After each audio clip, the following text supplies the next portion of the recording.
В здании хирургического корпуса Интинской центральной городской больницы продолжаются ремонтные работы. Инженерные коммуникации давно пришли в негодность и подлежат замене.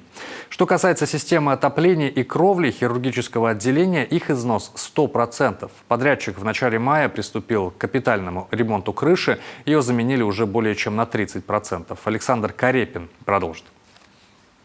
Ремонт отделения Интинской ЦГБ стартовал еще в апреле этого года. Деньги городу выделили благодаря поддержке главы Коми. О необходимости проведения капитальных работ Владимир Уйба узнал во время своего визита в Инту от мэра города и руководства больницы. Плачевное состояние медицинских учреждений оставлять без внимания было нельзя.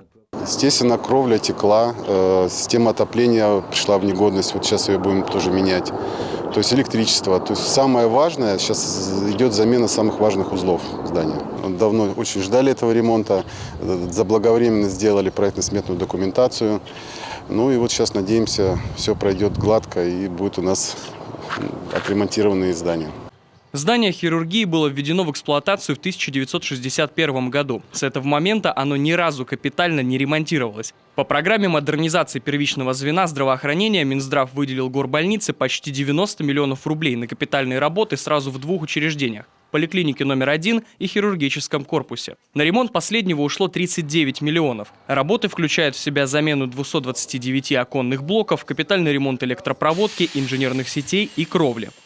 30% разобрано кровли, выставлены стропильные ноги, то есть замена идет маурлатов, всех элементов кровли полностью, которые были прописаны по сметному расчету.